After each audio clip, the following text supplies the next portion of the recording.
Now, before I do all this work, answer one question for me. I didn't do parts A through D there, so there's one thing I want to check and make sure doesn't happen before I do part E. That doesn't reduce, does it? If you factor, there wouldn't be factors of 2 that have a difference. Oh, yeah, there are factors.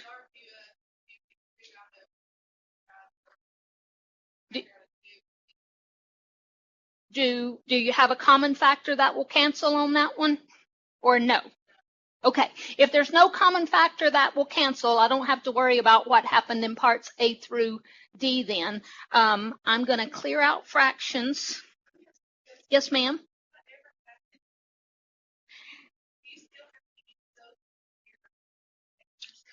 We definitely need to look at one of those. Let's take care of one issue at a time, but that is an important issue that we need to address. Now, so far so good?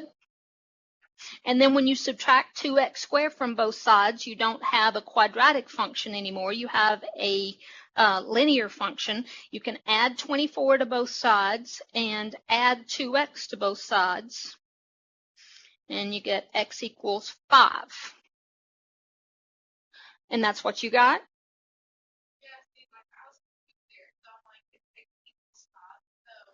Hold on. Just hold on. Just answer one little question at a time. Yes, you got x equals 5.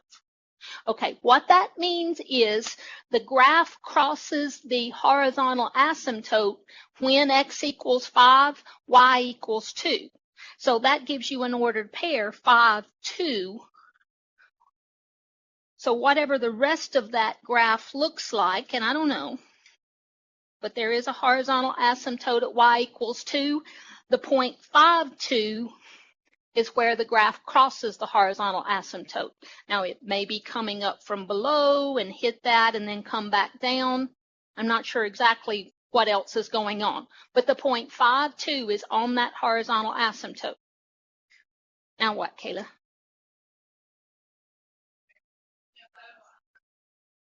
Okay, you mean on the graph it doesn't look like the point 5, 2 is on that graph. Okay. I'm going to double check something then.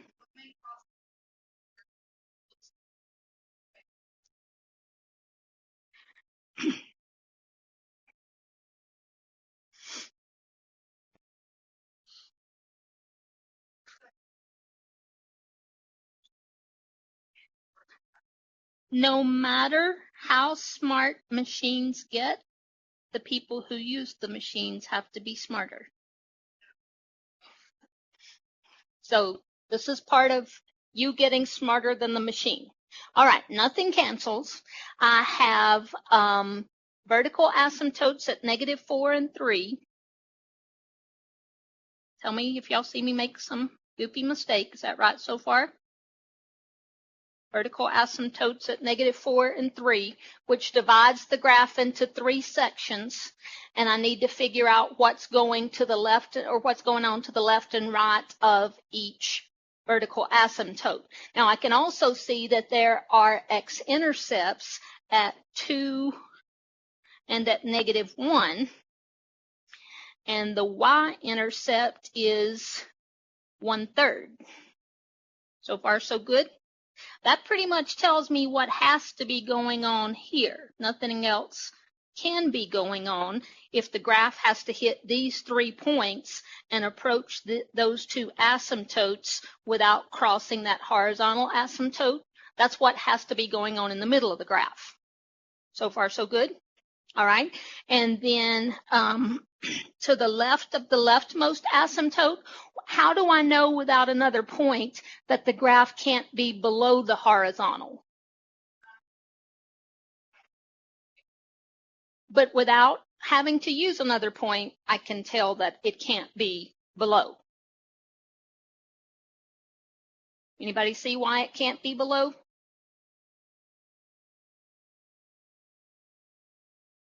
My pen is trying to show you what would have to happen right there. And it doesn't. The only 2 x-intercepts are 2 and -1, so the graph can't be below.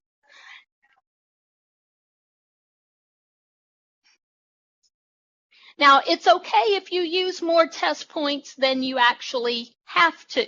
There's nothing wrong with using too many test points. I'd rather you use more than you have to than not enough and miss it.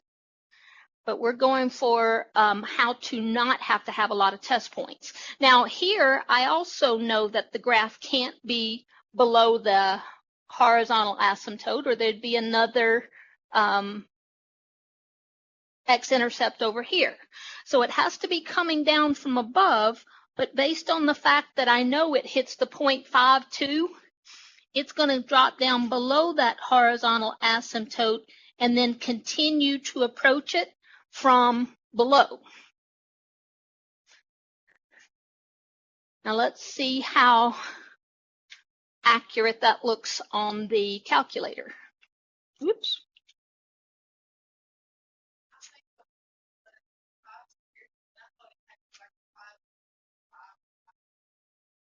Nope.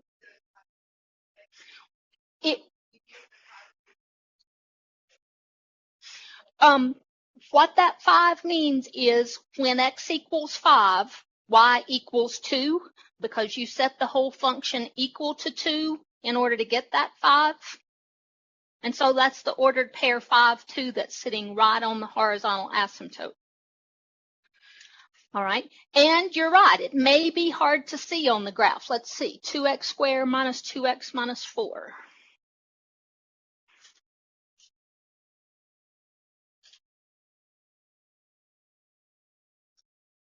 Divided by x squared plus x minus 12.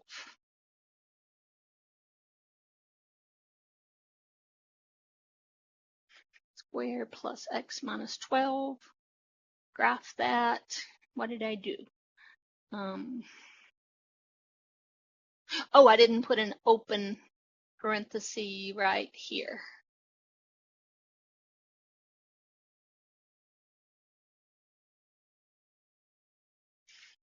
All right. There's that. There's that.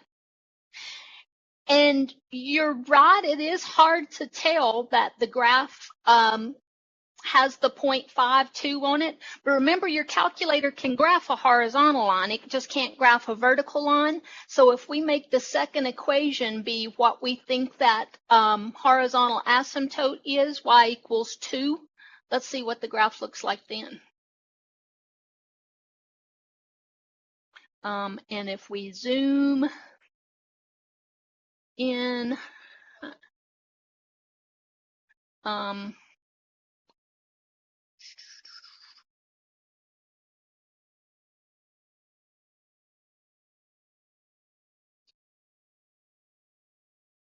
trying to draw a little box around what I want the calculator to zoom in on.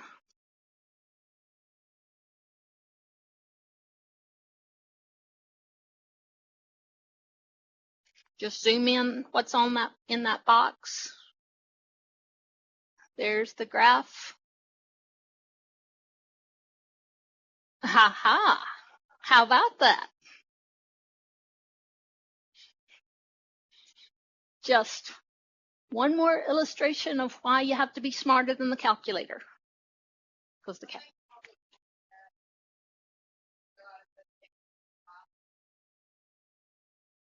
it's the x-coordinate of the point where the graph crosses the horizontal asymptote. And you already know the y-coordinate because it's on the horizontal asymptote. Okay, let's talk about some other, hey, I told you that something strange might happen in 26 and 28. Just glancing at it, I couldn't tell what the something strange might be. Did anything strange happen on those two problems? Yep. The homework was 11 through 27 odd. So you didn't do 28. Did anything strange happen on 26? It is. 26 is my example. So what about 25 and 27 is what I'm trying to ask. Did anything strange happen on 25 or 27? Okay.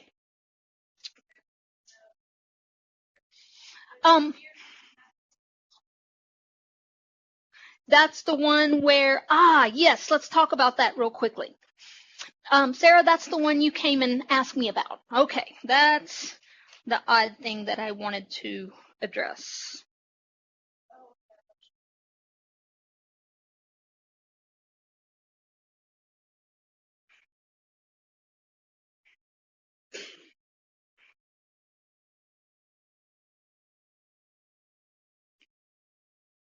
Now, if that had not been given to you in factored form, the first thing you would want to do is factor so that you could see if that expression will reduce. Well, because it's already factored, you can just look at it and say, hey, yeah, that reduces. And in intermediate algebra, even in college algebra, we haven't been technically precise when we said those cancel and that original expression equals this. This equals this is not quite right, because there's one point that you can use in this original or new expression that you could not have used in the original expression. What's that one value of x that you could use here but you couldn't use in the original?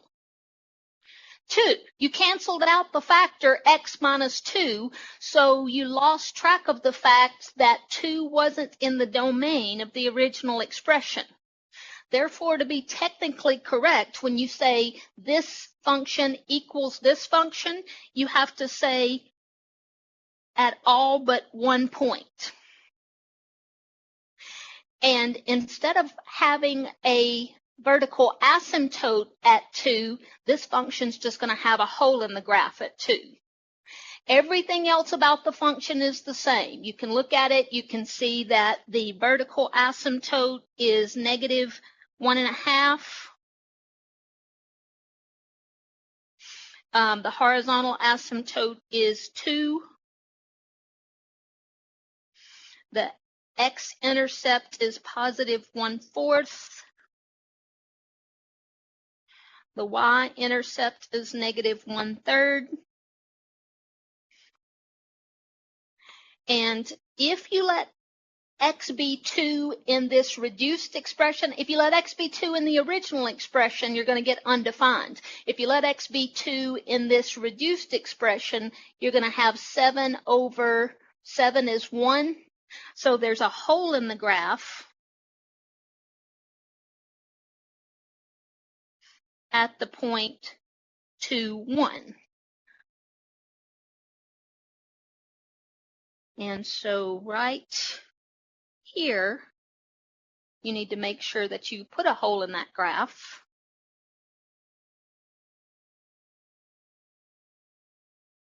And other than that, everything else about the function is the same.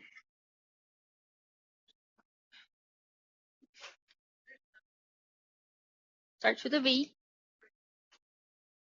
Starts with an A. Yeah. There's no vertical asymptote for a factor which you can cancel out, but there is a hole in the graph there. And that's why the first thing you need to do with any rational function is factor it to see if any factor will cancel, because that could change what would have been a vertical asymptote to merely just a hole in the graph. To get the point 1. Oh, when I could not let x be 2 in the original expression, but I could let x be 2 in this expression, and if I did, I'd have 7 over 7, and that's 1. All right, any other questions from the homework?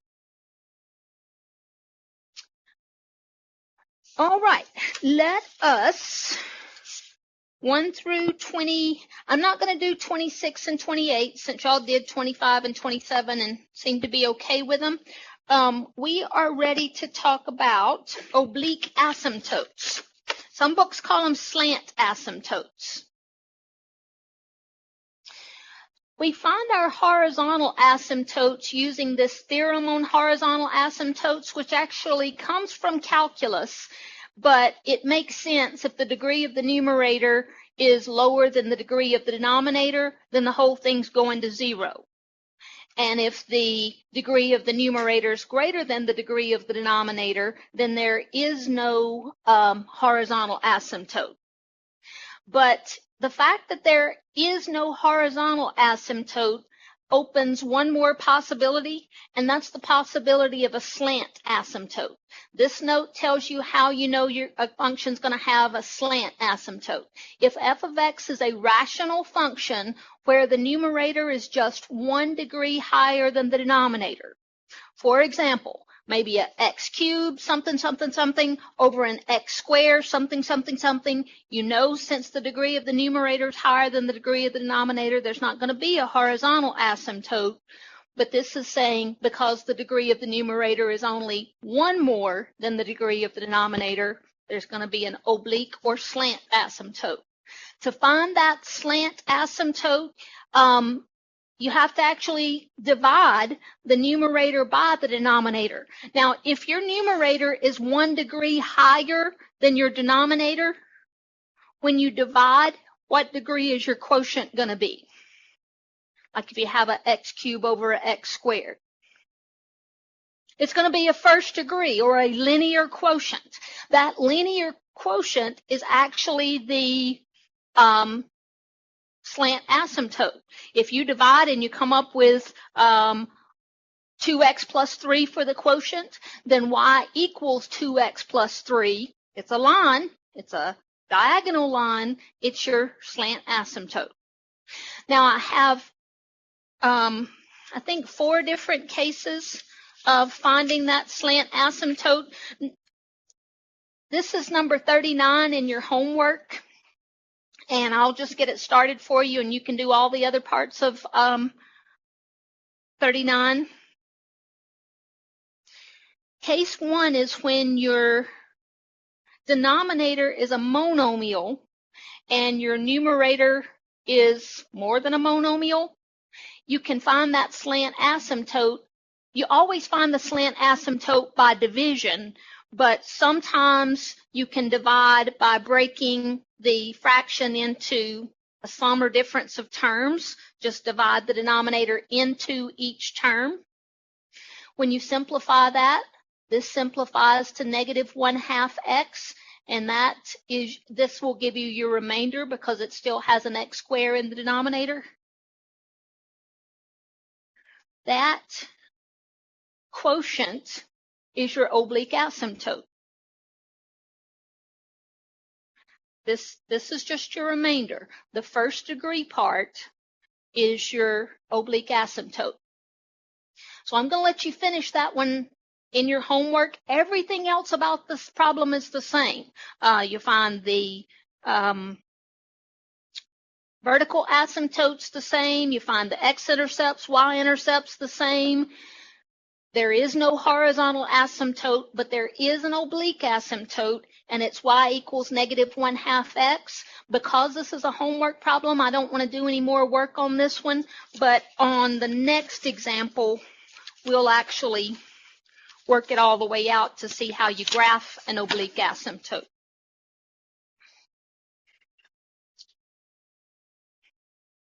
Because that denominator is a binomial, you can't just break it into 3 separate terms.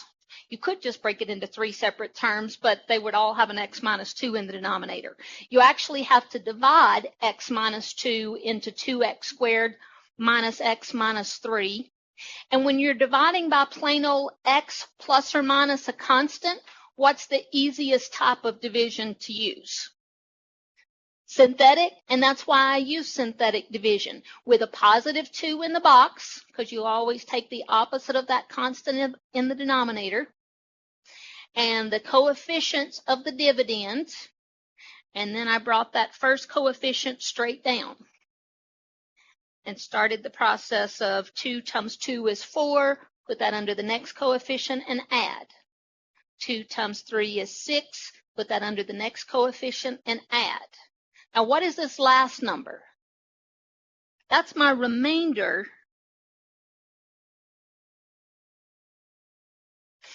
So the 2 and the 3 are the coefficients of my quotient, and I would write that quotient as y equals 2x plus 3, and that's my oblique asymptote.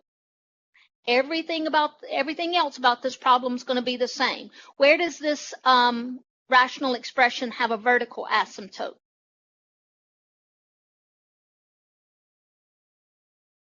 That's what makes the denominator 0. This won't reduce, so I don't have a hole in the graph. I actually have a vertical asymptote at x equals 2. What would the theorem on horizontal asymptotes tell you about a horizontal asymptote for this graph?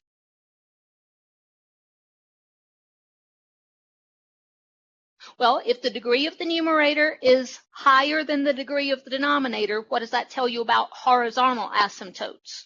There's not one. But because specifically the degree of the numerator is 1 more than the degree of the denominator, there is an oblique asymptote, and we have already found it. It's y equals 2x plus 3.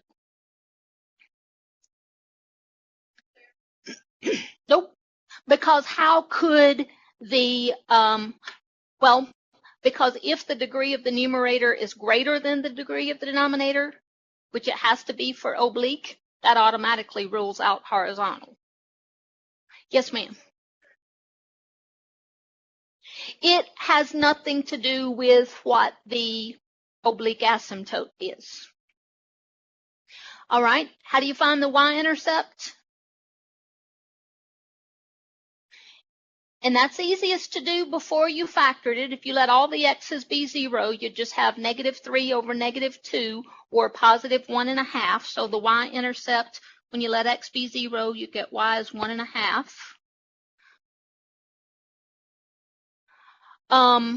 What about x-intercepts?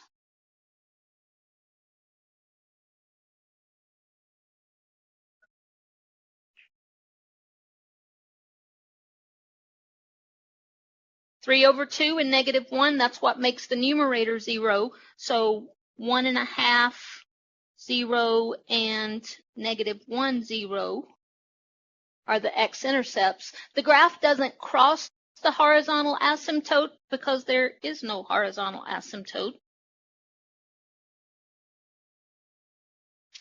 So we're ready to graph this. Vertical asymptote at x equals 2. Oblique or slant asymptote at y equals 2x plus 3. That's in slope-intercept form, where the y-intercept is 3 and the slope is up 2 over 1. Boy, I wish it wasn't up quite so high. There's the oblique asymptote. Gosh darn it, I wish I had graphed my I wish I had graphed my x-intercept before I dashed in that line, because my line almost missed my x-intercept. The x-intercepts are supposed to be 1.5 and -1. And the y-intercept is 1.5.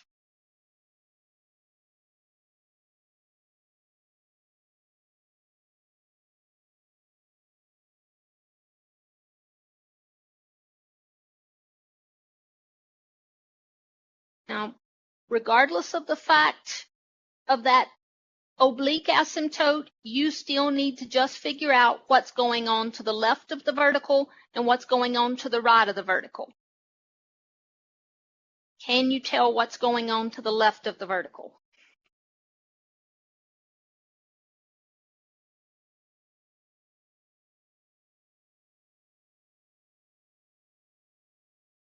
It's either going to be above the slant or below the slant. It has to be below the slant because you already have 3 points graphed in there.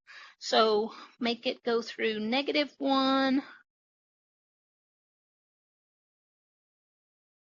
1.5, and 1.5, and there we go.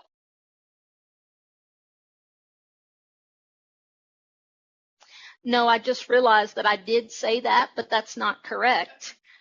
Yeah, that's not correct. -1 was one of my asymptotes, one of my x-intercepts, not a point on that slant asymptote.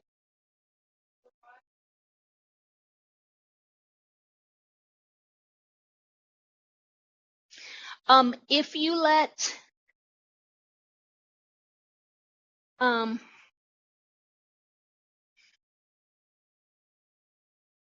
if you don't need to do this, Kayla, but if you let if you find the x-intercept for this oblique asymptote, if you let y be 0, you'd have to subtract 3 and divide by 2. This graph crosses the horizontal axis at -1.5. -1 is the x-intercept, but I said it wrong a while ago. My graph doesn't have to go through that x-intercept. As a matter of fact, the graph doesn't go through that x-intercept. The x-intercept for this line is -1.5. So this is -1.5 right here, and then that's the x-intercept of the function.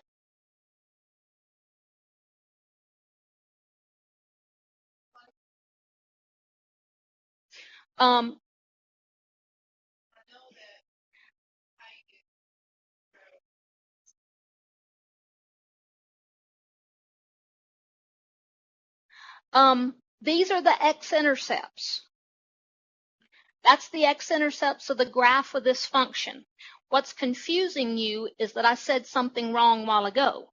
I said I wish I had graphed those x-intercepts because my slant asymptote needs to go through that x-intercept. That was wrong. That was totally wrong. The graph doesn't go through, the slant asymptote doesn't go through my x-intercept. All right, that's all that can be happening to the left of the vertical asymptote. Why can there not be, let's say, a piece above the slant as well? Look what my pen's doing. Why can that not be a possibility? It would be, that's one reason. There would have to be another x-intercept. Another reason is then it wouldn't be a function. It wouldn't pass the vertical line test if there was a piece up here. You could draw a vertical line that touched the graph in more than one place. So that's all that's going on to the left of the vertical asymptote. What about to the right of the vertical asymptote? There are two possibilities. Either the graph is above the slant in this little part right here, or below the slant and very wide down here. Can you tell which, or do we need a test point?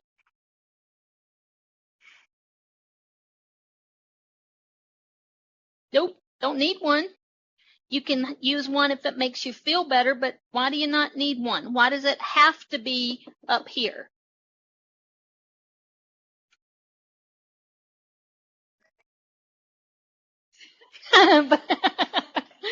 Yes, but there's another reason. There is a reason the graph cannot be down here.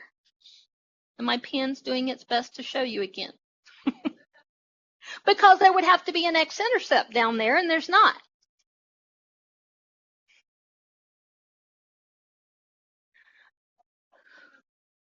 I didn't either, and that's why I had to. Yeah, my graph goes through my writing.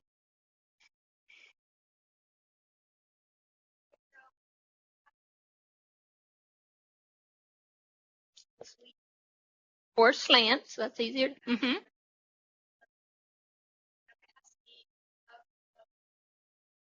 Just like the horizontal, either above the slant or below the slant. Can't be both, or you wouldn't have a function.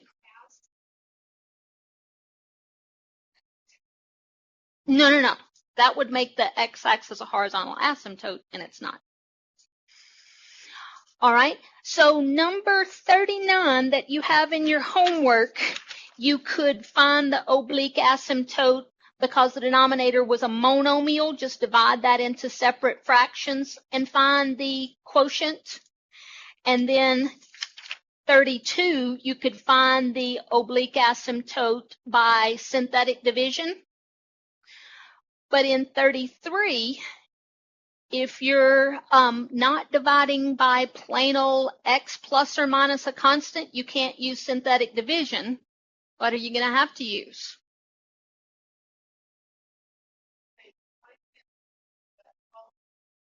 Did I say 33?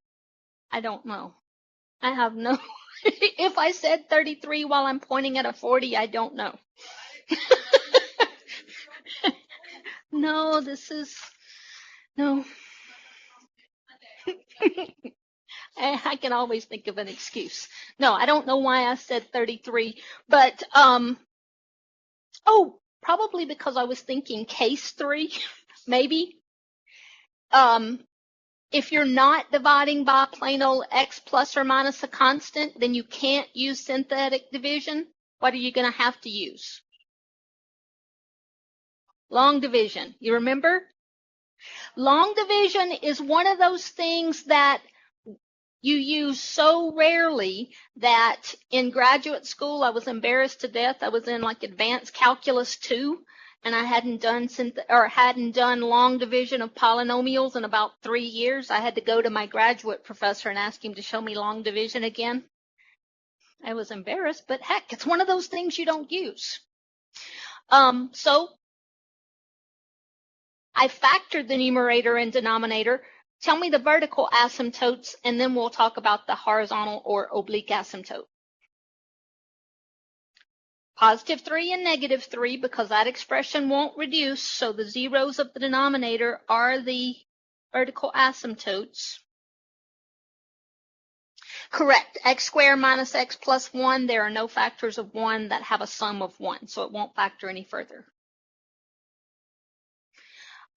What does the theorem on horizontal asymptotes tell me if the degree of the numerator is greater than the degree of the denominator? If the top's getting big faster than the bottom of a fraction, there is no horizontal asymptote. So there is no horizontal. That leaves the possibility of an oblique. What about that original problem tells me there is going to be an oblique asymptote? The degree of the numerator is exactly 1 higher than the degree of the denominator. Now that I know there is an oblique asymptote, I need to find it. I can't just break that into separate fractions. I can't use synthetic division. I have to use long division. And before I use long division, let me rewrite that with its missing terms. X cubed plus 0x squared plus 0x plus 1 over x squared plus 0x minus 9. Because whether you're using synthetic division or long division, you have to put those zeros in as placeholders.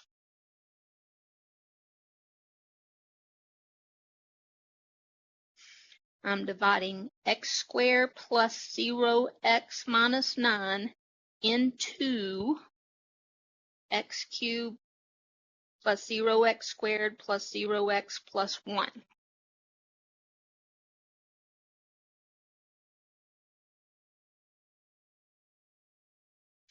X squared goes into x cubed how many times? 1x, actually. It's easier to say, what do you multiply times x squared to get x cubed? X. So multiply x times x squared is x cubed. X times 0x is 0x squared. And x times negative 9 is negative 9x. Now, in long division, what's that step after divide and then multiply? Okay, yes. Now let me come back to that after I help Sarah get found again. Sarah, what's bugging you? I said x goes into x cubed x times, not if that's okay, and then x times x squared is x cubed, x times 0x is 0x squared. Yes, yes, and x times negative 9 is negative 9x. Now,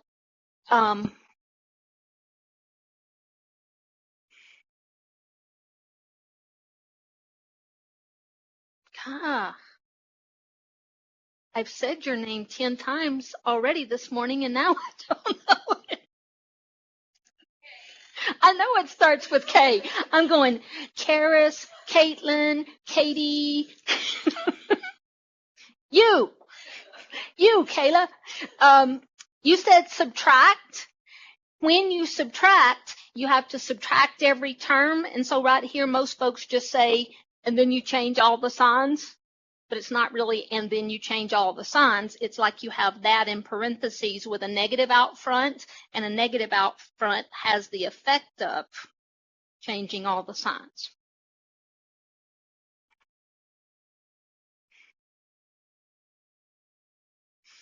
X cubed minus x cubed is 0. 0x squared minus 0x squared is 0. 0x plus 9x is 9x. Bring down the next term.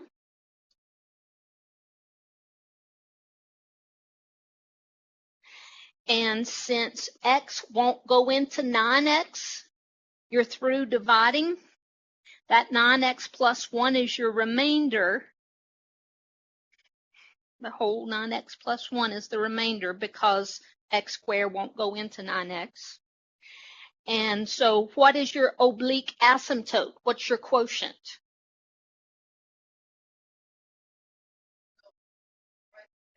Just y equals x.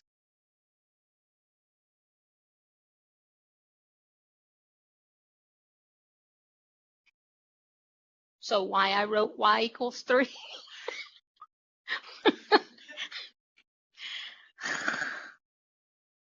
I don't know. It's bad, Sarah, to lose your mind a little bit at a time. Okay, what about y-intercept? What's the y-intercept? That's easiest to do before you factored it. You can see that the y-intercept is negative 1/9. X is 0, y is negative 1/9. How about x-intercepts?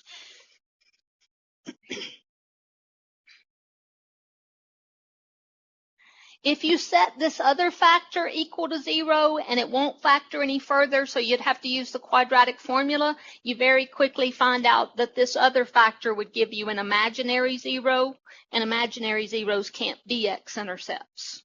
So you're only going to have one x-intercept, and it's negative 1. When you use the quadratic formula, you'd end up with a negative under the radical. Negative b plus or minus the square root of b squared minus 4ac. When you plug in the b squared minus 4ac, you're going to get a negative. And as soon as you see square root of a negative, you know that that can't be an x-intercept. No, it's not. What's the square root of negative 1? Correct.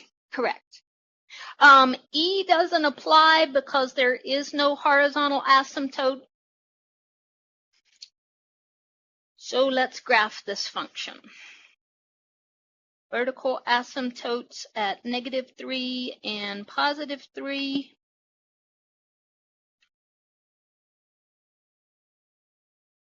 No horizontal asymptotes, but here's the vertical oblique asymptote.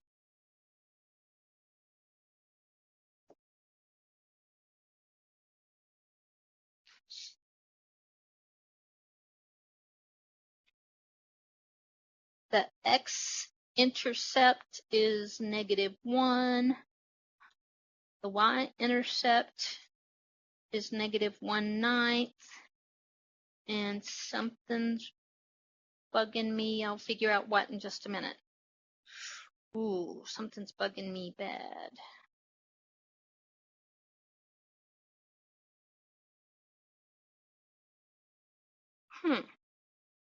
Well, it'll be a good lesson for us when we figure it out together. We need to look at the graph to the left and to the right of each vertical asymptote. Here's the leftmost vertical asymptote.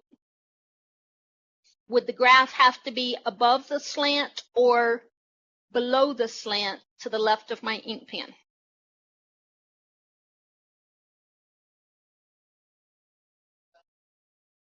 If it were above, look what would happen.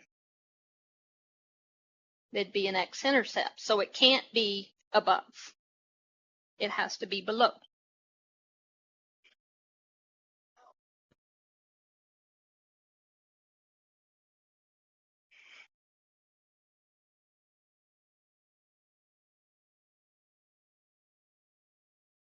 All right, let's skip the confusing middle for a second.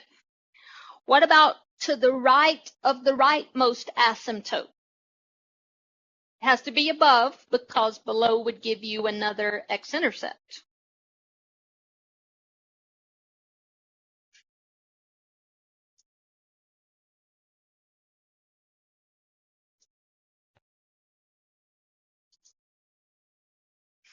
All right, we're going to have to deal with the middle here.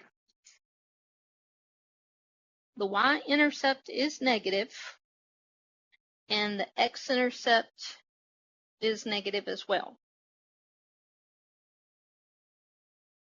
So I think there's only one thing the graph can be doing in the middle.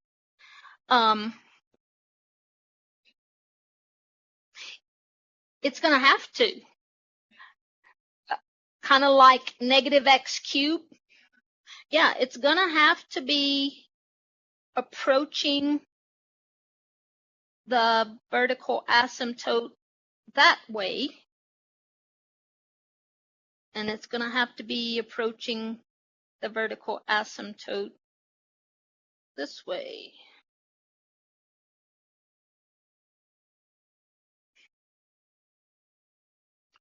And I want to check that on the calculator, but I'm almost scared because if we're wrong, I'm going to have to turn in my resignation. That's too many mistakes for one day. Let's see. I'll be okay.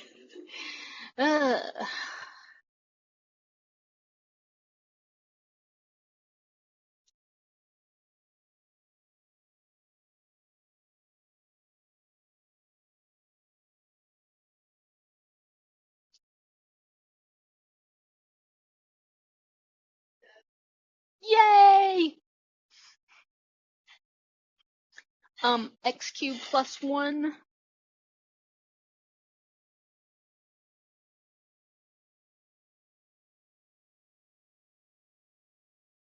Divided by x squared minus 9. Whew. But I love my job.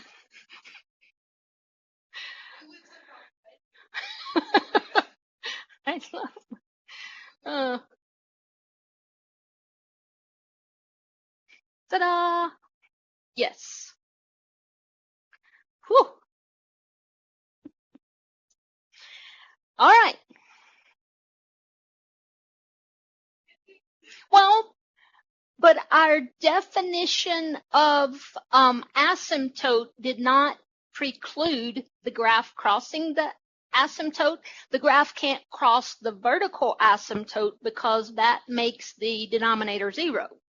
But it can cross horizontal and slant asymptotes.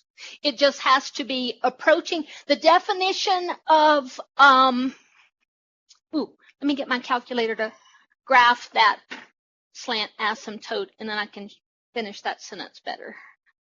The slant asymptote was y equals x. How about that?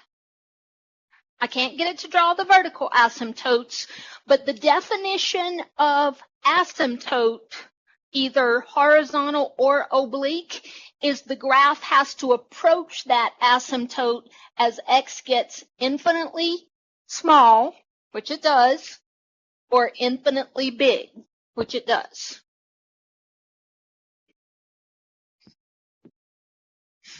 So what I have, my case 1, case 2, and case 3 are different ways to find the oblique asymptote. If the denominator is a monomial, just divide it into separate fractions. If the denominator is just x plus or minus a constant, then you can use synthetic division. If all else fails, you can use long division.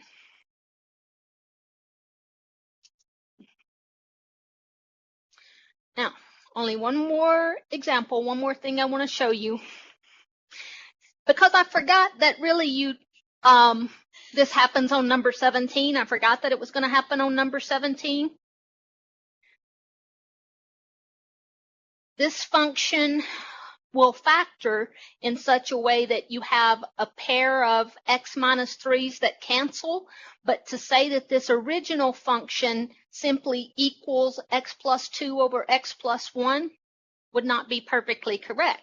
It's almost correct. Those two functions are identical except for the one point where x equals 3. Because you could let x be 3 in this reduced fraction, but you couldn't let x be 3 in the original fraction.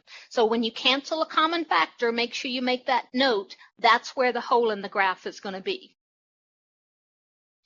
And if you let x be 3, I'm going to go ahead and make my note right here. Hole in the graph. When x equals 3, how do you find what y would equal 3 back into the reduced function? That would be 5/4. 5/4 or 1 1/4. That's where the hole in the graph is. Once you've made a note of that hole in the graph, you don't have to use your original function because this original function equals this new function in all but that one point. You can do the rest of the problem just looking at this simplified version. There's only one vertical asymptote, and it's where? X equals -1. Is there a horizontal asymptote? The ratio of the leading coefficients is 1, which means there's not going to be an oblique asymptote. What's the y-intercept? If you let x be 0, you get y equals 2. Is there an x-intercept?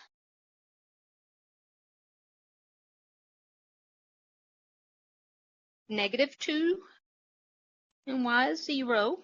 That's the only x-intercept. How do I find out if the graph crosses the horizontal asymptote? Set x plus 2 over x plus 1 equal to 1. And you can do another step if you need to, but I can see that when I have x plus 2 equals x plus 1, there's not going to be a solution. So the answer to that question is no.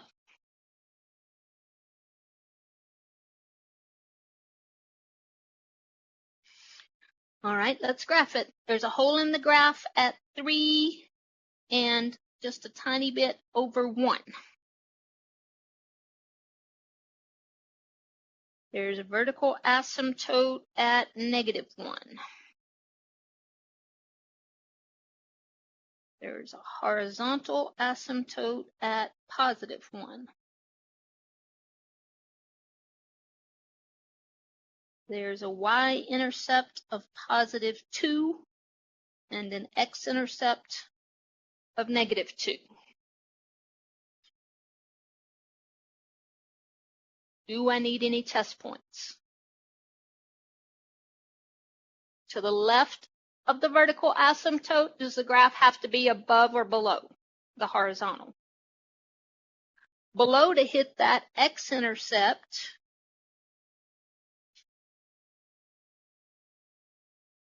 and to the right of the vertical, does the graph have to be above or below the horizontal? To hit that y-intercept, approach that hole in the graph, but don't fill it in, and then keep approaching your horizontal asymptote.